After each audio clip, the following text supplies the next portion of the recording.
Pop-Up Rig, Shot Rig oder Hinged Stiff Rig? Welches Rig ist das Beste?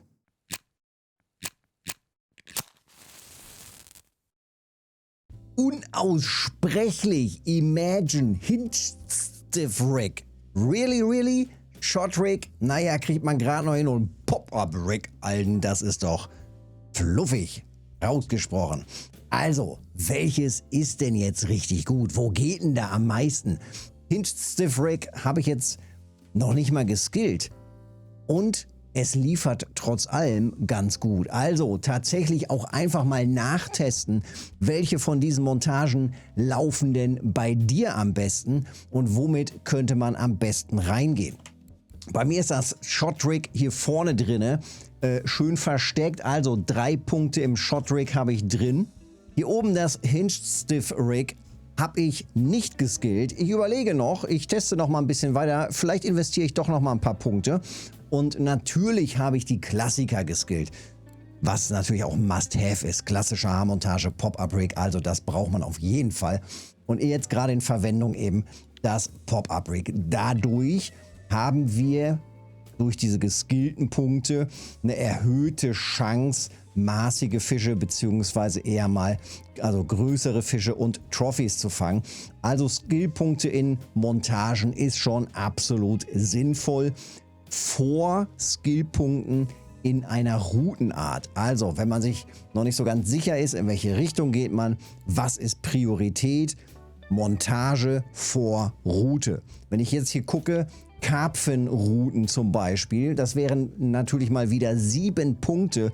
Damit könnte ich schon einfach 2 Montagen komplett skillen. Und mit einer besseren Route oder Skillpunkte in einer Route fange ich nicht mehr Fische, sondern mit den Montagen fange ich mehr maßige, größere Fische und Trophies. Also gucken wir doch einfach mal, wie das jetzt hier so läuft am Kupfersee. Denn hier am Kupfersee soll ganz gut der Orangi Ogon laufen. Und das sieht doch schon ganz gut aus. Also schön in den Abendstunden angefangen. 30 Minuten jetzt hier an der Stelle. Und jetzt die Nacht über war mehr oder weniger Flaute. Und ja, jetzt gucken wir einfach mal, wie sich das weiterentwickelt, ob da noch ein bisschen was reingeht oder nicht. Das Ganze kommt von einer Nachricht aus dem Discord. Und zwar hat Perzik, der hat geschrieben, Alden bzw. Privet, Alden hat er nicht geschrieben, weil komplett auf Russisch, aber hat mir die Infos rübergeschickt und meinte, hier, teste doch einfach mal, so ungefähr, so sieht das aus, die und die Stelle hier und so ist der Kescher. Und sein Kescher sieht, ja, sehr ähnlich aus. Ein Kohaku ist noch mit dabei, auch ein schwarzer Koi, jawohl, hat er auch mit dabei. Dann hat er noch C2 Super Freaks mit drin, ein paar Giebel und ein paar Karauschen. Und das Ganze innerhalb von einer Stunde mit 6, 12, 18, fast 24 Fischen. Das sieht doch an für sich ganz gut aus. Und ich bin gespannt, ob sich das jetzt hier bei mir auch noch so weiterentwickelt. Anzahl der Fische auf jeden Fall. Bam. Auf jeden Fall bei ihm mehr. Allerdings habe ich auch wieder ein bisschen rumgespielt, natürlich. Und zack, der nächste. Und ich habe größere Partikel reingenommen. Also mehr oder größere Köder mit reingenommen. Denn ich möchte ja hier auch eigentlich größere Fische fangen. Also mir geht es jetzt weniger um die Frequenz. Wenn du allerdings Frequenz haben willst, gucken wir einfach mal in die erste Montage rein. Dann einfach Pop-Up Rig nehmen, dann vielleicht einfach sogar einen 6er Haken nur nehmen und einfach nur Mais. Erdbeer-Mais mit Erdbeerdip. Futtermische natürlich auch noch mit da rein. Das Ganze gucken wir uns gleich noch im Detail an. Und dann ab dafür. Jetzt bei mir hier mit Pop-Up. Also das Ganze schon nochmal eine Nummer größer gemacht. Ja, die Frequenz geht deutlich nach unten, merkt man drastisch. Aber es geht halt immer noch. Hier ist immer noch einfach nur das, genau, diese Kombination. Erdbeer und Erdbeer. 4er Haken jetzt hier gerade im Einsatz mit dem Shot Rig. Übrigens beim Shot Rig muss man ein bisschen drauf achten. Beim Shot Rig gibt es spezielle Haken. Das sind die Haken, die oben so einen kleinen Knick nach hinten haben. Also, die Haken kann man ganz gut erkennen, wenn man da bei den Karpfenhaken im Shop einmal durchgeht. Alle Haken, die so ein bisschen nach hinten geknickt sind, die sind exakt dafür gedacht. Bei den meisten Haken gibt es dann natürlich auch nochmal zusätzlich so eine kleine Information dann unten mit drin. Sie sind besonders gut für Shot Rig oder Hinged Stiff Rig Montagen geeignet. Also einmal dieses hier und beim dritten Rig hier auch wieder mit 15er Erdbeer Boilie plus Mais und auch hier wieder der Haken, der so ein bisschen sich nach hinten kippt oben. Und dann haben wir eben hier die 3 unterschiedlichen Montagen. So, jetzt gucken wir gleich nochmal eben rein in die Montagen. Zack, hier geht der nächste rein und da geht dann auch der nächste rein. Ich kann im Moment tatsächlich noch nicht sagen, was läuft am besten. Am Anfang lief tatsächlich Hinged Stiff Rig mit am besten.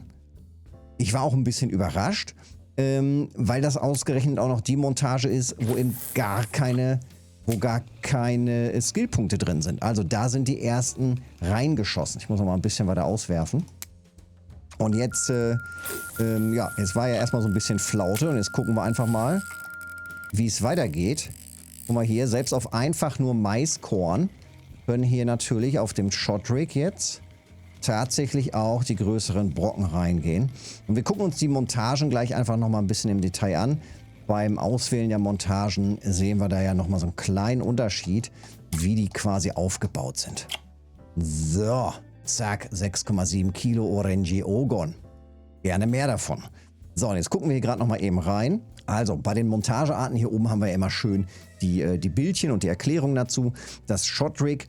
Und da muss ich sagen, das triggert mich am ehesten. Deswegen habe ich da auch direkt nochmal die Skillpunkte mit reingemacht. Denn so wie das da so liegt, schön flach auf dem Untergrund und dann haben wir hier da eben das extra Haar, was nochmal rausgeht mit dem Boilie, der dann da rumbommelt. Das ist schon ganz cool. Und mit dieser Helikoptermontage hier, das ist schon vielleicht gar nicht verkehrt, gerade wenn man eben schön mit dem Blei auf dem Grund liegt und dann nimmt man vielleicht sogar eine Monoschnur als Vorfach, als Haar sozusagen oder als Helikopter und die dann ja auch auftreibend ist, plus dann eben die auftreibenden Köder und dann geht das schön nach oben. Also das kann ich mir schon ganz gut vorstellen. Im Vergleich zum Pop-Up-Rig ist es ja so, dass wir hier das Blei dann hier einfach auch auf dem Grund liegen haben und das Ganze nochmal ein bisschen weiter weg ist davon. Ich weiß nicht, ob das so gezielt dann auch wieder nach oben treibt, aber an für sich müsste es natürlich auch. Hinged Stiff Rig ist so ähnlich. Da muss ich sagen, ich verstehe es nicht mal, also ich verstehe es wirklich nicht mal, wo da der Vorteil sein soll, denn wir haben hier einfach nochmal ein spezielles Vorfach. Also wir können hier nicht mal die Standard-Vorfächer verwenden, sondern man muss ein spezielles Hinged Stiff Rig Vorfach bauen und das kann man wiederum verwenden, denn man hat hier eben nochmal, also bei dieser Helikoptermontage eben nochmal eben hier so ein zweites Glied irgendwie mit drin. Tja, was da der Riesenvorteil von sein soll, ich weiß es nicht. Die Real-Life-Karpfenangler, die werden das wahrscheinlich wissen. Mir erschließt sich das nicht. Übrigens eine Montageart, die ich auch noch jetzt demnächst ein bisschen aktiver testen werde, die kommt natürlich auch nochmal zum Einsatz und zwar Method Feeder. Pop-Up Method Feeder. Da muss ich allerdings auch sagen, ich bin ein bisschen, naja, vielleicht ein bisschen enttäuscht. Ich glaube, das trifft es am ehesten, dass die beiden Method Feeder Montagen tatsächlich nicht die gleichen Punkte teilen. Come on. Also da kann man doch nochmal drüber bügeln. Method Feeder einmal als Grund und einmal als Pop-Up. Also das ist schon ein bisschen, naja. Aber Bernsteinsee und daher kommt ja die ganze Skillung, ist ja auch schon einige Jahre her. Vielleicht kann man das auch irgendwann nochmal überarbeiten. Vor allem, wenn man sich anschaut beim Meeresangeln, wie viele Montagen sich hier, beziehungsweise diese 7 Punkte, zack, zack, zack, zack, ziehen sich durch alle Routen, beziehungsweise diese 3 Punkte teilen sich die gleichen Punkte oder diese beiden Montagearten. Und Running Leisure Rig oder sowas war es, glaube ich, auch noch.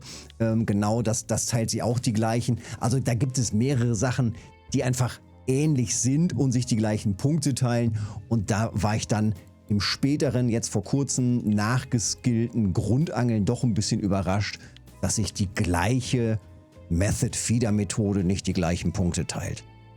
Aber es ist ja, wie gerade schon gesagt, auch schon ziemlich alt das Ganze. Also das mit dem Bernsteinsee, als der rauskam, da kamen eben auch diese ganzen großen Montagearten und Skillbäume mit rein. Durchaus möglich, dass das daher noch eben rührt. Ja, wie gesagt, hier gehe ich auch nochmal vielleicht gleich rein. Dann haben wir das alles gleich. Erdbeer, Erdbeer, Erdbeer. Wir sind hier gerade komplett auf Erdbeer. Ich werde auch gleich noch ein bisschen weiter rumtesten mit Erdbeer. Also komplett auf Erdbeere. Futtermische gucken wir jetzt auch sofort rein. Und dann würde ich sagen, haben wir es schon. Im Moment für mich noch kein 100%iges Ergebnis, was geht. Was allerdings bisher geht, das kann man schon ziemlich sicher sagen.